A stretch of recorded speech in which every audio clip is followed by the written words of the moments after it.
housekeeping at the top, everybody, and then I'm going to hand it off to Jeremy. So thank you so much for participating in CXC 2020. My name is Jersey Droz. I'm the interim executive director of CartoonCrossroadsColumbus.org. I hope everybody's been having a good time, enjoying all of the live stuff that's been happening, the pre-recorded stuff, and then also all of the action in the Discord. Got a little bit of housekeeping that I need to do at the top for this webinar that we're about to do, Creators Toolkit, which I'm very excited about because, you know, as somebody who grew up in a different time when we didn't have the internet, when I decided I want to be a comic book artist, I said, but how do I do that? And I had no idea. And so it's so awesome that these cartoonists today step up to say, hey, I'm going to share my experiences so you can navigate some of these things a little bit more effectively than maybe we did. Okay, so housekeeping. Let's do that real quick. Here we go. So once again, welcome to CXC 2020. You may have noticed you did not get charged for admission to watch this today, everybody. And that's because CXC is a 501(c) nonprofit organization that is largely funded by donations and sponsors. And I want to thank some of those sponsors right now: the Ohio Arts Council, the Greater Columbus Arts Council, the Columbus Foundation in White Castle, and Abel and Fiesel. Thank you so much to them for making this possible today. Here comes the housekeeping. This is a presentation followed by some Q&A, and you have been automatically muted by the host. That's me, and your video is off. And we're going to focus on the panelists today. And I should say this presentation is being recorded, and it is being simulcast to Facebook, YouTube, Twitch. You can watch it anywhere, and you can comment, you know, from anywhere. But like the real action is in the Zoom webinar. How, if you can't talk and we can't see you, how can you interact with us? Well, it's actually pretty simple. There is this chat box, this chat button at the bottom of your Zoom screen. And you can use that to chat amongst yourselves as attendees. And you can also ask questions there, but everybody will see your question. If you want to ask something and you want a little bit more privacy, you can use the Q&A box here. And that launches a pop-up window that the people in the chat will not see. And you could even send your question anonymously. You type your questions and comments in the box, and then boom, pops up there. You will see your questions. You won't see anybody else's questions. Only the host will see the questions. And I'm about to hand over hosting to Jeremy Stoll, who is one of the co-organizers of CXC. So thank you once again, everybody, for showing up today and participating in this panel. And I'm going to turn it over to Jeremy right now. Cool. Thank you, Jersey. So welcome to Creators Toolkit, Tips for a Comics Career. I'm mostly here just to sort of open things up and mention our sponsors. This is the first panel of the CXC LGBTQIA+, although technically it's the last one we're recording. The other two were pre-recorded. This is sponsored by Columbus College of Art and Design, the Comics and Narrative Practice and Illustration departments.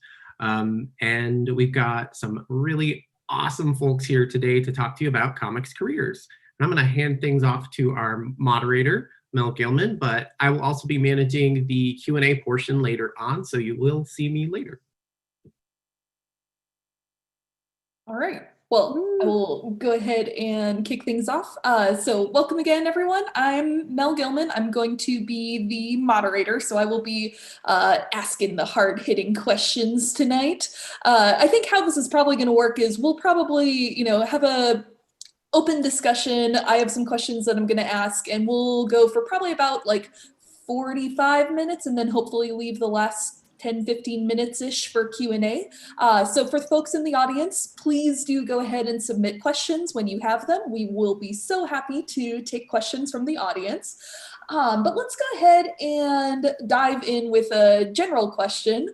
I would love it if we could go around and give a very quick introduction to yourself, and also talk a little bit about like, what was your specific path for getting into publishing? Did you go to school? Did you not go to school?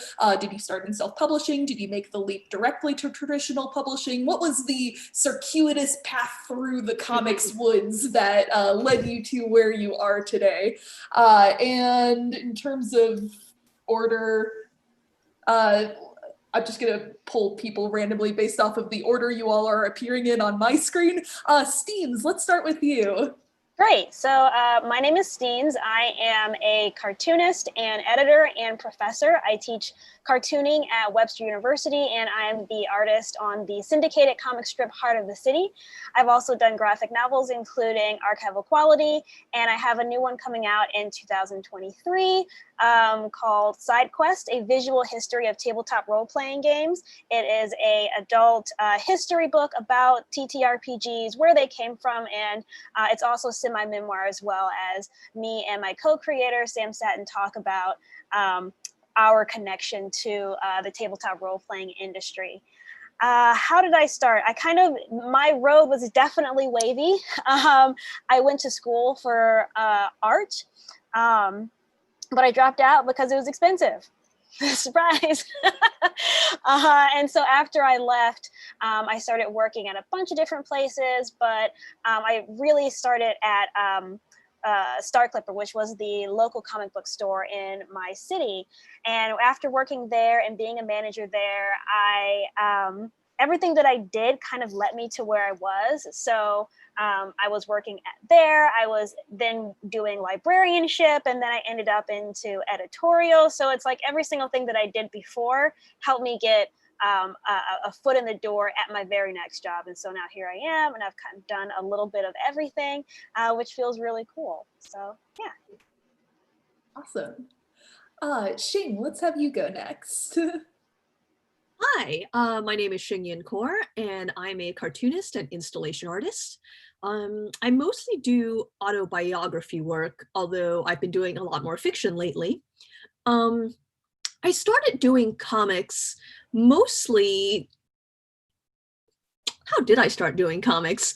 I have no real art background, either as an illustrator or as a cartoonist. Definitely no formal education in comics. I have a theater and English degree.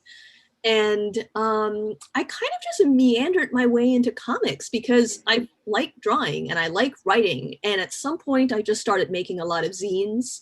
And then I started doing a webcomic called Otherworld Science, and it was before I even knew how to draw people. So everyone is drawn as little beans. And I went to Comic-Cons. I just, it was mostly a social thing for me. Eventually a publisher approached me, and that's how I ended up doing my first graphic novel, which is a memoir about traveling all of Route 66 called The American Dream. And then I have a book coming out as well next year that's called The Legend of Monty Poe. That's a middle grade historical fiction novel that's focused on kind of the years around the Chinese Exclusion Act and Paul Bunyan. But anyway, my path was extremely strange. I'm still not entirely sure how I got here. So much of my work has essentially just been putting my feelings on the internet and putting whatever I'm doing at that point on the internet. And things just kind of took a life of their own. Coni, let's have you go next. Sure. Well, hi, everyone. I'm Coni Yovaniniz, and I'm a comic artist from Chile, so I'm pretty far right now. I was hoping to see you all in person, but 2020, am I right? Well, I work right now making mostly webcomics, which is what I've done most of my comic making life, I guess. It's pretty much how I got there. Like finding webcomics, I'm talking like 2008-ish, 7-ish, around that, when I figure out like, oh, comics are something that everyone can make and put them online and people can read them. So I've been doing that for many years. One of my most recent ones was Postcards in Braille, which is a webcomic that I did from 2014 to 2017. Then got it kickstarted into a book. So that's my first book. And right now I'm doing a webcomic with Rodrigo Vargas, which is Walking to Do, which is autobio. Right now we're talking about quarantine, like pretty much what everyone is living right now. And we got into traditional publishing. I got contacted by HMH, and we're now doing a book with them, which is called The Do-Over. It's about three girls making their own hairstyling business. It's a lot of fun, and it's coming out in 2022, if I'm not mistaken. So that's what I've been doing comic-wise. I did not go to art school because I didn't know you could study comics. I'm pretty sure you can't do it here. I actually went to college to study astronomy because I'm a person who does many things. Got a master's degree. I was gonna work in research. Figured out I didn't want to do research because it's a hard word out there, and they didn't like me making comics. So I was like, screw that. So I now work in science outreach. I work at the local planetarium doing outreach job and making comics. It's a good balance of things going on. Yeah, that is an extremely good combo right there. It's fun, especially now that I do everything at home.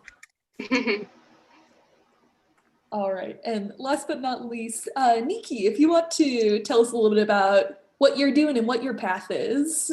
Yeah, so right now I'm just a freelance illustrator and comic artist. So a lot of my zines are autobiographical zines and perzines. So I kind of just make a bunch of things talking about being Puerto Rican and kind of like the political and social political situation in Puerto Rico, and just what it's like to like come into your queerness and like figure out who you are as an individual as you're growing up. And I also do a lot of like illustration work for kind of nonprofits. I'm also illustrating some books right now that'll be out sometime in the near future. Time is like very fluid right now. So that's been keeping me busy, and it's been a lot of fun. And I got into comics because I was finishing up my degree in animation at California College of the Arts and realized I didn't want to work in animation, like in the industry, and that I had no idea what I was doing. So I was like, okay, I'll keep going to school. And then I kind of just stumbled into realizing that my school also had an MFA in comics program. So I just kind of emailed the chair and asked, what does this mean? Got in right after I graduated and then started making comics. So it was really about 3 years now it's been that I've been making zines. And Mel was actually one of my teachers. So this is like nice to be on a panel with them. But yeah, it's like I started making comics there and figuring out kind of like, how do I put my own personal narrative into a tangible form? And just kind of started shopping it around different places. And that's kind of what's taken me around the country and would have also taken me out of the country until COVID happened. But yeah, that's it. Excellent. So let's kick us off with our first big question of the day. And I'm going to kind of, I see that we got a Q&A question, so I'm going to kind of tie my question to this one. So the thing that I wanted to ask was that, a lot of cartoonists today, when we're first getting started, we tend to oftentimes start out doing more self-publishing, producing mini comics, zines, web comics, etc., before we take the leap into traditional publishing, if we want to get into traditional publishing. And I was curious to hear from folks who have done that themselves, who have dabbled in self-publishing, what like concrete practical advice you would have for people who are maybe thinking about going down that path and haven't done so very much before. And I'm going to tie this into a Q&A question, which is whether it's tweaking an algorithm or adding lots and lots of glitter, how can artists make their work stand out online? So if you have feedback on those topics, self-publishing, standing out online, things like that, go ahead and jump in. And I'll like open this up to the floor. Go ahead and jump in if you have comments you want to make. Well, I mean, I'll go first. I actually don't like self-publishing. And I think it's because it takes up a lot of time. And I mean, I did it actually after I had my first graphic novel. So I started off doing mini comics and anthologies. So it was small press, but I didn't do any of the self-publishing. And that's kind of how I got my name out there, is by showing the comics works that I did in those anthologies. And from those anthologies and putting up my illustrations online, I end up with opportunities from people who will see my work and they're like, I want to work with you, And so with my first book, that mostly came from, you know, my friend Ivy reaching out to me to see if we wanted to do a webcomic together, and then deciding on a whim to, you know, send it to Oni Press to see, hey, you know, maybe they'll pick it up. Who knows? You know, what's the worst that could happen? And, you know, and then they picked it up, and we were like, cool. So now we have to draw a book. So I don't know. It feels more like I just started directly into how do I get my work published, you know, because I didn't have the setup to really do any sort of printing on my own. I had no money at all. And honestly, because I had, you know, still working in Tuos, everything that was digital was something that I was more drawn to. So it wasn't until after my first book came out and I moved over into freelance full-time where I decided, you know, let me give this a whirl. Let me try making a comic on my own, getting it printed, finding a printer, and like selling it at conventions. And I hated the entire process. So I probably won't make any more. Maybe I'll do a few more Encyclopedia Brown minis because those are really fun. But, you know, I think to give an answer to the question of like, you know, how do I really do it tangibly? It's really about focusing in on what it is that you want to do. You know, when I was in school, I didn't have that. I didn't know what I wanted to do. And my teachers didn't really give me a lot of options either. So, you know, building a community and building a group of people around you that you can actually grow with, that's what helped me decide, you know, well, this is what I want to do. I want to get my comics in a book. So I'm going to apply for these anthologies. I'm going to keep making comics on my own digitally, put them out, and eventually I will get there. And eventually I got there. I feel like the exact opposite about the differences between self-publishing and traditional publishing. I mean, and specifically the whole length of time thing, because my last book took 3 years to come out, from like turning in final pages to like actual hard copy, you know, that I could buy at a bookstore. And my next book will take like 18 months minimum from when I turned in my final pages. And the thing, and which is fine, it is a whole entirely different process and I appreciate it for what it is. But I am so fundamentally such like a control freak that likes having both control and knowledge about the process. And for me, like the fact that in self-publishing, I can think of something in the morning and have a zine by evening. I can have an edition of like 50 zines printed up by the evening. And it might not be good, but it's barely any time. And the sheer quantity of work that I can produce in fairly little time is just so wonderful for me. And you know, that said, I am a person with access to like a reliable printer. I make things a lot, so I have tons of paper. I mean, this stuff is like sitting on my desk right now, you know, like at arm's reach, I have enough stuff to make books. But I love the control of self-publishing. Like I like being able to pick out papers. I like stitching my books together. And it definitely, it's its own kind of pain in the ass. But I do think that that focus on handmade stuff is something that has been really amazing for my career, and including my traditional publishing career. Like I feel like my work has been able to stand out because I love traditional materials. Like I still paint in watercolor. When I exhibit at conventions, like all my zines are printed on like really nice nubby paper. And those things they're memorable. They're what people remember about my work. So I feel like when trying to establish your style and establish like yourself as an artist, the thing that you're going to be remembered for is always the stuff that other people aren't doing as much. Yeah, well, hey, I feel like I've done like I've done self-publishing in various degrees.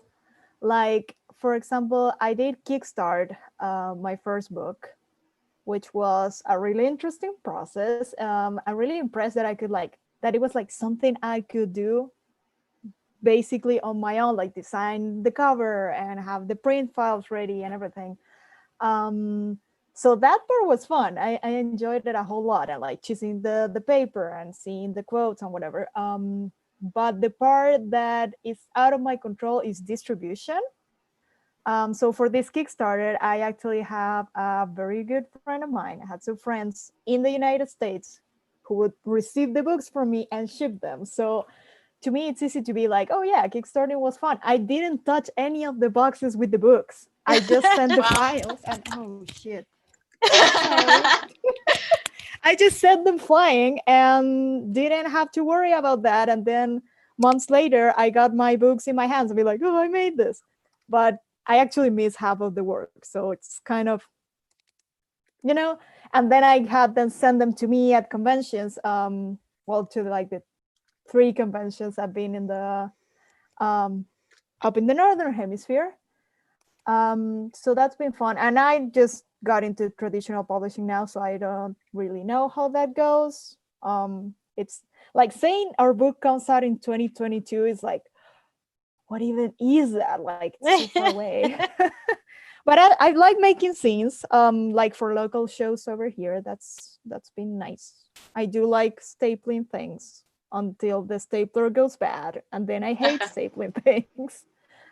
But yeah, I don't know what we're talking about. We were talking about making things stand out. Steenz also mentioned having a group of people to grow with. I think that is super important. Like, cannot emphasize it enough important. Since I started out with webcomics, I actually had this group of people who were like just getting started making webcomics, and these little characters that we were like role play and stuff back in the day. And now I see them like making really cool stuff. Some of them get published, some have like these huge online stores, some are now working in animation. It's like, oh, it's the guys I grew up with. It's like my high school class, but with people I actually care about, which is even better. So that's been nice. And also I feel like at least me, and probably most of you too, got started in a time when the algorithm wasn't the mess that it is right now. Like, I don't know what I will say to people who are just getting started, because right now no one understands how it works. Like, things are not linear. You don't know if people who follow you are gonna see your stuff, and that's messed up. And I don't know what to do about it. I'm sorry. So I'm not like too familiar with like the traditional publishing route just yet, at least in regards to like my own work. So I've just been doing a lot of self-publishing the past 3 years. And for me, it was kind of just always about trying to visualize the final product, because like I had all these different stories I wanted to tell, but trying to think about how I wanted the final thing to look like, because that really drove my desire for materials, and also just made me realize like, okay, I probably can't do this thing until I get the money from work to like buy all these supplies, or like go to a different printer because my printer is like on the fritz, like things like that. So just like trying to figure out kind of what message do I want to convey with the final physical product as I'm telling that story. And what's nice too is just like being able to work with your community and stuff, just because I was able, when I started making zines, I like started making zines in like the Bay Area, and there's like a really rich, robust like zine community there. And a lot of my friends were already in it. And I like somehow was blind to it for like 5 years of myself living there. And I was like, what the hell? So once I got into it, it was really great, because there's like all this inspiration. I got like so many tips on like how to print things and bind things and like materials. And there was this junk store called like Creative Reuse where you get a teacher's discount. So I like went there all the time and get recycled paper. So like all my zines were always different every time. So like every one zine was different from the one before it and the one after it. But also anytime I reprinted it, I would also like print it in a different color or something like that, or like mess with like the inks. So it was just like constantly an experimentation process, which was really enjoyable because I was constantly learning as I was doing something. So it wasn't as tedious as I kind of thought it would be. But it also gave people the chance to like see something new anytime I went to a zine fest, especially starting out. So that way they'd be like, oh, this is really cool and really different. This is like super colorful, or this is like in Spanish and not in English and things like that. So I really like the freedom of self-publishing just because I get to screw around with like everything, and some things don't work. Like sometimes I print something, I'm like, this looks like shit, but at least now I know not to use that paper for that reason and like use it for something else. Like, I don't know, it's like a giant art project, and like having taught zine making and just kind of like general illustration stuff to youth in Oakland and like now here in Colorado, it's just like I can kind of like pass that on to them because like kids are always making their own stuff and like their own comic books and things like that, and they want to know these things. Like sometimes they ask like really specific questions. I'm like, oh my god, I could like actually tell you this. Like I never thought you would ask me these things about zines. So yeah, it's just like really enriching. Excellent. We've got a bunch of questions coming in the Q&A, so I'm going to try to go through some of these. One of them is connected to something we've been talking a little bit here. There's a question about networking. You know, what recommendations do you have for networking as a professional? How do you build your own community as a cartoonist? And I think especially one thing that might be useful, if you have any tips that are specific to the year of our Lord 2020 with everything that's going on here, this would be a great thing to hear from with you all. What are you doing for networking in this year? Well, I have the opportunity to do a lot of great panels and meet a lot of great people on these panels, but that's definitely something that is done later down the line and not super early in your journey. But I find that a lot of like online groups helped a lot. I guess this is kind of dated, but I was really into like these Facebook groups. Like I don't even use Facebook anymore, but like I was in a Facebook group specifically for, marginalized gender cartoonists. And that was just like an incredible way to just meet a ton of people who, are all trying to do the same thing. So I would say right now, find the Discords that are a part of the things that you're interested in. And it doesn't have to be art related either, because a thing about networking is that networking can feel very sterile. And that's why you really have to think of it as building your community and like finding your team, and you find that not because of a shared interest in art, but a shared interest in other things, So I mean, I don't know. I think about all the people that, I'm close to and all the reasons why I like to hang out with them. And a part of it is because of their creative pursuits. But another thing is because I'm just like getting to know them and I like hanging out with them, like when I found out that like Shing was like obsessed with Paul Bunyan, I was like, this is amazing, So cute.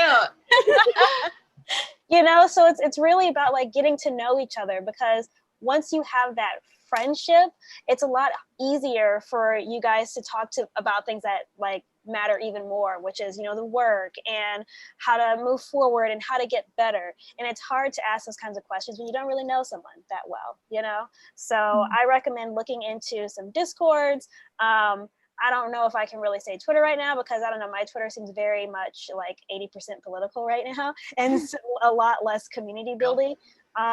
So I don't know. I think it just depends on where technology goes, but I think Discord is the only one that is really pushing that a bit further right now.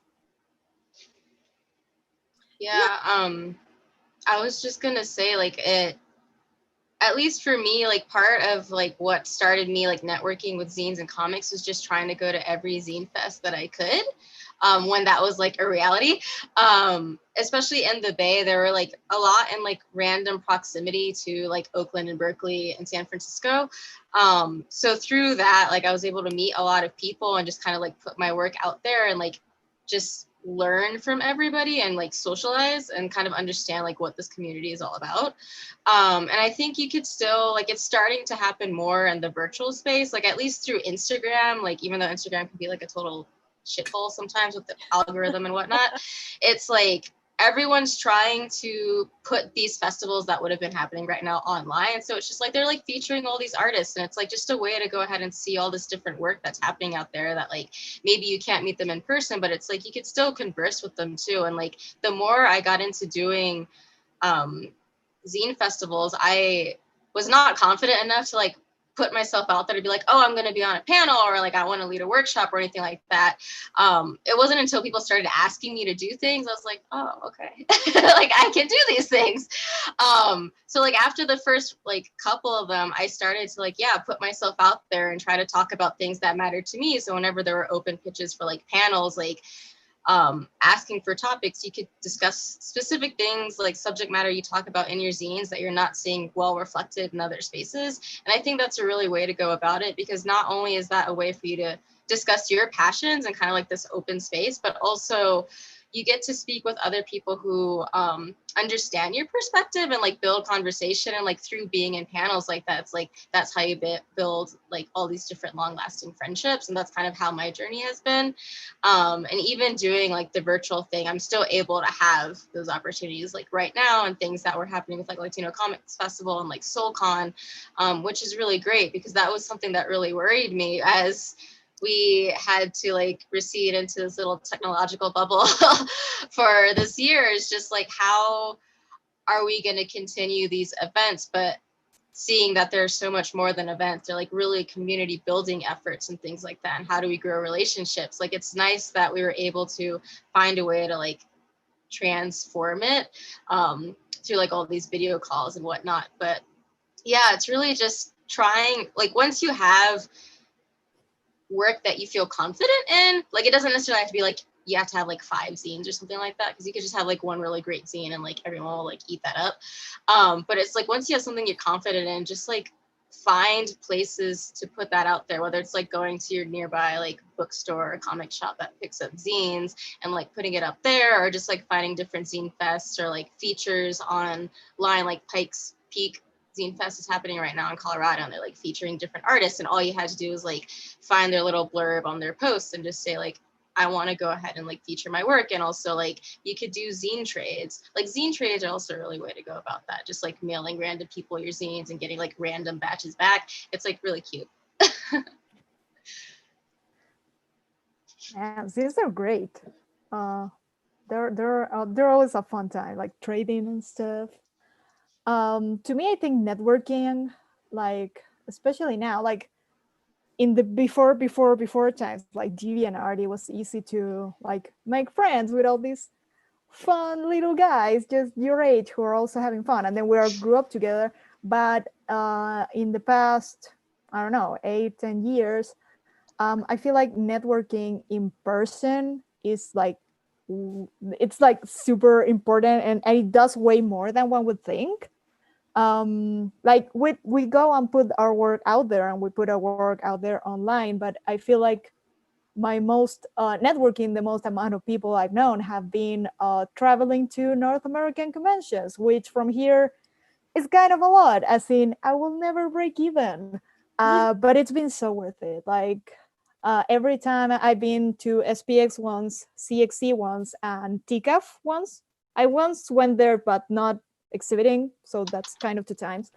But each of those have been like so enriching, just knowing people and seeing that everyone has like this energy to be making things. It's not like showing stuff, but be like, wow, and like so excited about like what comics can be and everything. And you can be at a table like, how do you do, I don't know, like the texture on these grades? And it's like, oh, have you tried this in Photoshop and blah blah blah. And it's a really good energy. It also kind of gives me like, I don't know, like motivation to keep going, like, oh, okay, I'm on the right path, and these are really cool people. And so yeah, it's hard, but now I have like really high hopes that this year, despite being like absolute hell for everyone, will bring us some lessons in how to make these things more exclusive, especially for everyone who's like outside of North America. Like seeing the Ignatz Awards from here and seeing everyone in the comments was such a good moment of community. Like at first I was like, oh, bummer, but then I'm like, hey, I get to see it. Like we could do more of these things online, and we could all join them and see that we are a community that is spread very far apart, and leaving it only to physical events, even though they rule. It'd be good to have a more of a hybrid thing, so there's more space, like for everyone to get in, which is kind of the spirit of things like this. So yeah, I don't know what to do about networking right now. It's been fun. And also Discord, I installed it some time ago, never used it. But now I've been very active in the CXC Discord, and shout out to the CXC team for setting up the Discord, because it's been a ton of fun, like the impromptu live streams and people chatting around like from all backgrounds. And we're all trying to figure out this weird ranking system that they put that no one gets it. And we're all like, what's going on? And that's like some bonding moments right there. It's been a lot of fun. And I think we should do it more often after this. Oh, I haven't gone. Sorry, I think everyone's kind of covered the how. So my feeling about it is probably more of a philosophical thing, because I am very just generally awkward and introverted, and I don't people well. So my kind of trick there in terms of networking or approaching people whose work I love is to just be like really honestly, genuinely enthusiastic about the things that I love and appreciate, because a lot of times it's someone else's work. And it turns out the moment after you tell someone how amazing their work is, and if you're being perfectly honest about it, you're probably gonna end up like at least acquaintances, because, you know, but I feel like just by being really enthusiastic about the things I love, like, you know, Paul Bunyan and trains and just all the stupid things, like I found that people are just drawn to that, even if it's not specifically art. Like this actually is a gift from Corey Bing, another web cartoonist who I met online, and I ended up hiring them to do construction work on a installation I was doing in Portland that ended up being a whole Paul Bunyan thing. And then their parents were cleaning out their house and found this vintage lumberjack. And so they sent it to me. I mean, you're gonna end up making connections in the strangest, most unexpected ways. So I would say kind of just be ready. Like, you don't even have to go searching, just be ready for friends to happen. Another thing that I thought was really cool is when I first started doing syndicated comics, it's completely different from any other kinds of comics. But a couple of people who also do syndicated comics, so like Cul-de-sac and Phoebe Her Unicorn and Breaking Cat News, they're like, hey, do you want to like have a Zoom meeting and just talk about comics and being strip cartoonists? And I was like, yeah, absolutely. And so, you know, it wasn't even a thing where it was like literal networking. It was just that, you know, you're new to this, let's hang out, let's get to know each other, you know? And I think it would be good for people to not feel like they can't do that, you know? When I was moderating the marginalized gender and people of color Facebook group, one of the things that I really loved to do was to make like dinner meetups, and like we wouldn't talk about work. You know, one of the things I like to do is be like, tell me something that you don't know, you don't think anyone would know about you, you know? And so I find out stuff from people every single time I go out to dinner with them, and sometimes you just need to break bread with someone to really, you know, get to know them better. Gonna switch gears a little bit. Want to spend a little bit of time talking about traditional publication too. So one question, I'll frame it this way. So as cartoonists, we tend to be working as freelancers and as independent artists most often, and we're functioning in a comics landscape which doesn't have like a formal structural like industry-wide support system like a union or anything like that. So what practical advice do you have for, you know, freelancers, people who are going to be going after some of their first contracts, be it in, you know, freelance or traditional publication, for how do you, you know, protect yourself and advocate for yourself as a creator when you are functioning as an independent? What practical things would you advise people to do for protection and for advocating for their own work? Don't lowball yourself. Like, know, like, be able to research and understand like what prices are for things you'll be doing and want to do. So that way, if you're ever approached to do something and you see a number and you're like, that doesn't track, like you could fight that. And like be confident in yourself, because as someone who like lowballed themselves a lot, like doing a lot of freelance for a few years before I started to like get more work and realize like, okay, I could definitely be earning more for the amount of work and time I'm spending on all these projects. It's really important, because it's like otherwise you just spend all this time being like exploited and burnt out. So like being able to understand like those rates, but also the amount of time they're giving you, because whether or not it's like kind of a one-off thing, like a friend of a friend is like, oh hey, I heard you do this thing, can you do this for a project? Or if it's something a little bit more formal where you do get something written out, it's like you want to make sure that the time it takes you to do something and the time they're giving you all makes sense, because no one's going to be able to do a graphic novel in 2 weeks. So don't have anyone tell you to do something like that, because that's stupid. Especially if you're not going to even be getting paid like a fair rate for like that amount of work. So it's like, one, do the research, like talk to your community, and like even just like Google things and like find all these different spaces where these questions have been answered, because that's totally how I figured it out. I would email Mel anytime I had a question about a job that came up. And things like that, just because like if you don't have a lot of exposure to it, it's very easy to kind of like run into a hole and find yourself being screwed out of something. But the more opportunities that come your way, it's just like you can't be afraid to just ask questions. Like there have been times where I'll get something and it's not even like sketchy, but it's just like, I have a question. Like I'll ask that question and get that clarification, suddenly feel a lot more comfortable. Like, oh yeah, I could totally do this job now. Just because you can't always fit everything in an email or like a voicemail. It's like, don't be afraid to ask for clarification. If there's something you don't understand or something that's not mentioned, is kind of like my big piece of advice that I've like learned over the years. Yeah. I mean, that's a really great answer.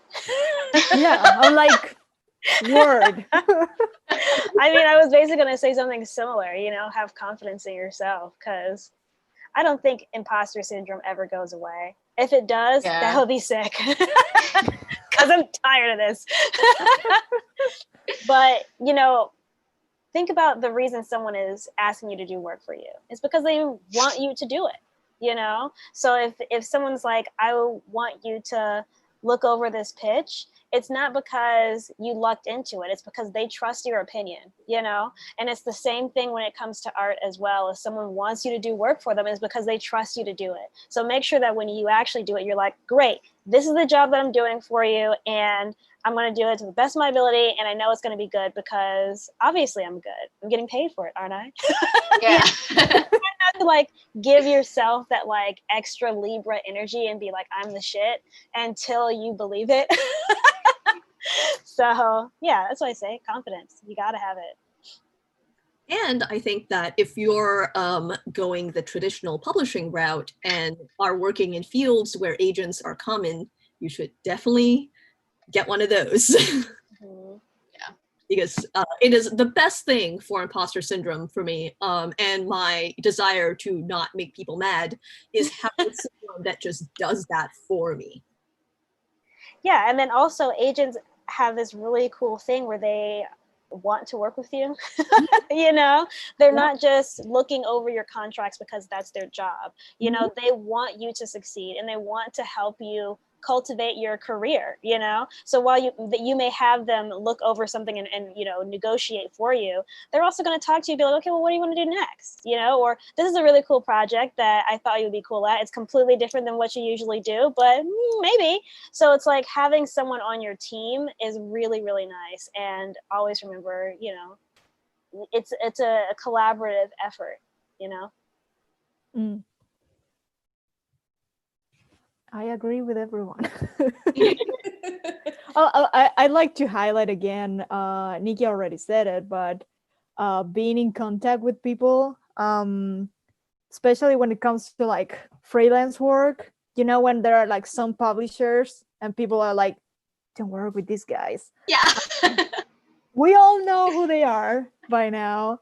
So now I know if I get an offer from them, I'm going to be like, you know, so it's important to stay, and that's also part of being a community. Like if someone in your community gets ripped off and doesn't get their payments and doesn't get the royalties from X publisher, it's good that you know about it, so you don't have to have a bad time. And tell others if it happens to you, I guess, which I hope it doesn't. Excellent. One related question to that, in terms of like practical stuff, in terms of like establishing your career as an artist, finding agents, anything like that, do you have any specific resources that you really love that you would love to plug while we've got a little bit of time left on the clock here, related to, you know, establishing your professional career as a cartoonist in this economy? I would definitely, first of all, remember to invest in yourself. So if you need that Intuos tablet or whatever you need to get the work done, like focus on making that money so that you can get it, because it's going to save you so much more money in the long run. Or, you know, if you need to pay an editor to look over a pitch, put the money in, you know? So it's harder to say that if, you know, you don't have disposable income. But it is something to keep in mind, that sometimes you do have to invest in yourself. Also, if you're looking for an agent, I would recommend looking at Nikki Smith's website. She has a page on there just for literary agents that represent graphic novels, and it gets updated frequently. I believe the last time it was updated was August of 20, and it has a list of every or most literary agents that do represent comics and graphic novels. So that's a really good place to start if you're just starting your search for that. I'm starting my search for that, so I took notes. Thank you so much. I mean, also another thing, obviously, to, you know, use that list, that does help. Ask who represents the people that you are seeing are doing what you want to do, you know? So like if your homie is like killing it and they've got book after book after book, be like, yo, who represents you? Because they're doing their job. So, I mean, that's how I find out about new agents that I didn't know about before. Also, there's a website called Publishers Marketplace. You do have to pay for it, but there are things on that site that are free. So their job board is free. I believe you can still look at the new books that just recently got picked up, so that you can actually see who picked up those books, from what publisher, what editor picked them up, what agent brokered the deal. And all of that information is really valuable, because then you can see, oh, well, that's a book that is similar to the book that I want to make, so maybe I need to reach out to that agent. Weirdly enough, like Twitter has been super helpful for me, but not in the sense of like the tweets, but just like I see a lot of my friends, or like just a lot of people have gotten into the norm of like putting their representation in their bios. And like it happens sometimes on Instagram too. And it's just like, it's really useful to just like discovering new names and like new publishing houses, and being able to see like, oh, this is the work that they do. Like maybe this is someone I could look at later whenever I feel ready to submit a pitch. So that way you can kind of like build your own like little repository for whenever you have the time to sit down and do all of that. And yeah, because then also like following them, you kind of learn about different pitch events that happen, or also just like you get to see the like blurbs that go out whenever something gets picked up, and like all the dates, and you get to see like the team and like what that team encompasses, so that we have an understanding of like what this process entails, because it's not like just you like on a ship by yourself. There's like a whole crew there like moving you along. So it's like, it's just a nice behind the scenes. Yeah, speaking of behind the scenes, like if the career of someone that you're looking to emulate is someone that's not very online much, the acknowledgments section of their book is usually a really good look at who their agent is, who their publishers are, their art director, and you know, like the communities they run in. Like you can learn a lot from acknowledgments. Yeah, and if they don't think their agent in the acknowledgments, that's sometimes a bad sign about that agent right there. So keep that in mind. Yeah. People in the chat are like, oh no, I forgot to. I know. I'm thinking about that now too. Like, I'm so sorry, Anjali. All right. Here, I want to throw in another question from the chat here. What advice would you have for people who are interested in doing more traditional publishing and want to start pitching things? So I would recommend finding an editor to help you with your pitch. I mean, I am biased because I'm an editor that helps people with their pitches, but it is super helpful. I mean, there's nowhere where it actually says what is included in a pitch packet, and that is crazy to me, you know? So find someone who has done it before, or an editor, and get the full list. What needs to actually be in this pitch so that you aren't left, you know, at a point where you send a pitch to an agent or an editor and they're just kind of like, sorry, this isn't what we want, when you could very well have a better chance if you knew exactly what needed to be in the pitch. I'll actually put a link in the chat. I give this to my clients all the time. It is a very detailed breakdown of everything you need to have in a graphic novel pitch. So I'll put it in there for you guys to use. Yeah, I think nothing gets you better at the pitching process as just finishing pitches. Even if you don't think it's great, like just get the practice in. I decided I was going to learn how to get better at pitches by writing a new pitch every month. And Wow. it came to a quick stop because I was my first one, but that process of being like, all right, 1 week, I'm going to finish this pitch. And that actually got me better at writing pitches, the process of doing it. So yeah, write a pitch, pitch it. If it doesn't stick, well, you'll know that you need to continue writing them. That is really cool. Just gotta say. I mean, also jumping off of the process, just doing it makes you better at it, is the same thing for comics. It's the same thing for graphic novels, you know? Like my like skill leveled up by like 1,000 when I finished my first graphic novel. And I was just like, I don't think I would have gotten any better, or I don't think I would have gotten better quicker if I hadn't done a graphic novel. Also, you have to remember that if you wait and wait and wait until you think that you're ready, you're never going to be ready. So you just need to just jump in. Once you have the idea, just go for it. You know, you have the opportunity to either make that pitch, make that zine, make that webcomic.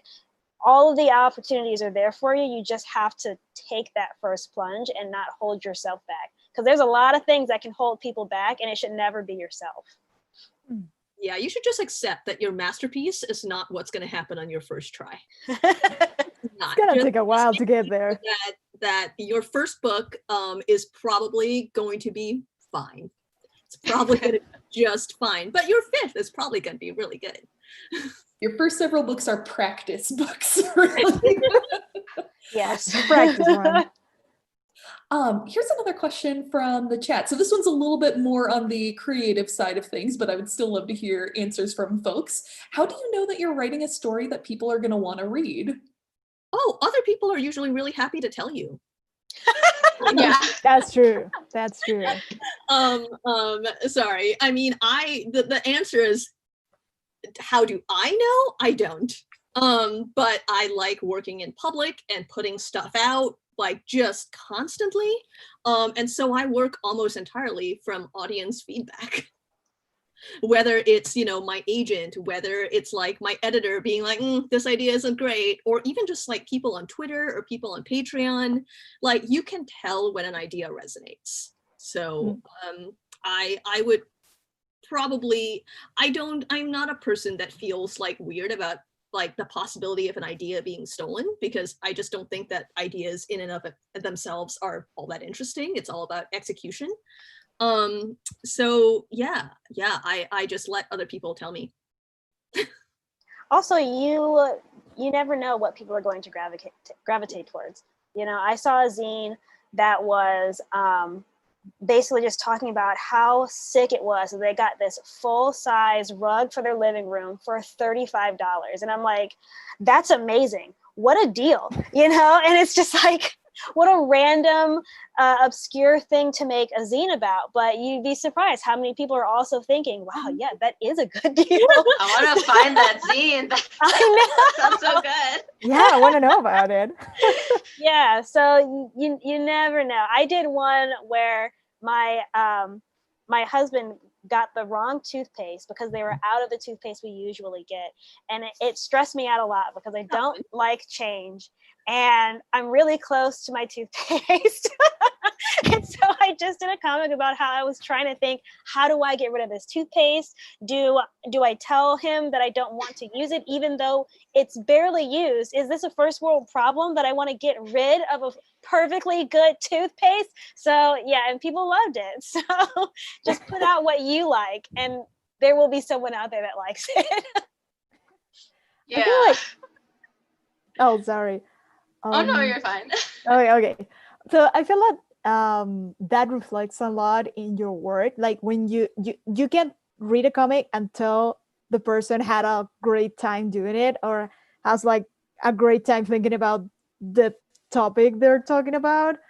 And I feel like that's a lot. Like with my webcomic, Postcards in Braille, it started as a joke when I was visiting a friend. Like we started making we saw this weird dog at Hot Topic and we were like, oh, it's like a band, but they're bad, but it has like one fan. And it was like a stupid, like we joked about it during my whole trip. And it was like, I'm going to put it in my new webcomic. And so like 4 years later, I was making a book with it. And a lot of people were really into it. Like it was just some silly joke, but I was so into it. I was so happy to write about it. It was like the most self-indulgent thing I've ever made. Like every page, it was like, I think this is funny. And a lot of people seem to resonate with it. So it's like, yeah, go do that crazy thing. Like, I want to do this crazy joke. And then I put it, and people are like, and they just enjoy it. And they can tell you had a great time doing it. And I see it in other comics as well. Sometimes they're about things I'm not normally interested in. Like, I don't know, I'm not a fan of high fantasy, but you can see when someone's like, having the time of their lives and they make interesting comics. So that reflects a lot. Like rather than thinking what is something that people are gonna like, try to see what really sparks something in you and share more of that. Or we would all be making relatable comics where we lose our tablet pens. That's been done too many times. I've never lost my tablet pen, so I don't know how that feels like. I literally just lost mine. Yeah, I'm sorry. I was just gonna say, I think, yeah, kind of like what Coni was saying, like you need to be genuine in the work you're doing. And kind of what's also always driven me in terms of like what I want to create is like the stuff that I never got to see that I was like really looking for. So like representation about yourself and like the different parts of yourself, or like things that just really interest you that you just can't seem to find anything about, but you're like, well, I love this, I'm just gonna like make the thing about it now. Yeah, it's just like letting your interests and your passions drive you and like being genuine with that, because it's true, you really do, you can see when people are like having the time of their lives making something or even just talking about it.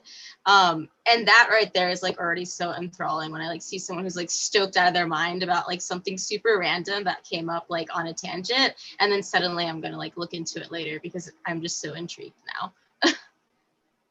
Hell yeah. Okay, so we're about out of time here. So final question of the evening here. If folks want to check out your comics or follow you online, where should they go? You can find me at Oh Hey Steenz on Twitter and Instagram. And I think that's it. I think I might be on Facebook still. But yeah, Oh Hey Steenz, that's OHEY Steenz. You can find me at shingkhor.com, and I'm Sawdust Bear on Twitter and Instagram. You can find me on my website, artofnickyrodriguez.com, and also Art of Nicky Rodriguez on Instagram. On Twitter, like my handle was too long or something, it didn't work, so it's like just Tiff and Nikki, like both my names. But yeah, all my work's on all three of those. Well, you can find me at Kuri Square. That's Kuri square as in the shape. I don't know how to spell in English. CurrySquare.com is my portfolio, at CurrySquare on Twitter and Instagram, and you can see our webcomic Walking to Do is walkingtodo.com, and there's links to everything from there. So I think that's the easiest URL to find. Awesome. Well, thank you so much, everyone. It has been great getting to chat with you. Thank you to everyone in the audience. And for those of you who sent in questions, thank you for those. I hope that you all have a lovely rest of your CXC weekend here. And I'm just going to plug real quick some additional programming. Thank you again to all of our panelists on this panel, but we're also going to have a talk with Spike Trotman through CCAD this evening at 7 o'clock. And then at 8 o'clock, Shing Yin Khor and Karna Munir's talk is going to be streamed on professional oversharing with our last LGBTQIA+ program tomorrow on spooky and occult things. So keep an eye out. Thank you again, everybody, and have a lovely weekend, everyone. Thank Thank you. you so much. Bye. Bye. Bye, everybody. Bye.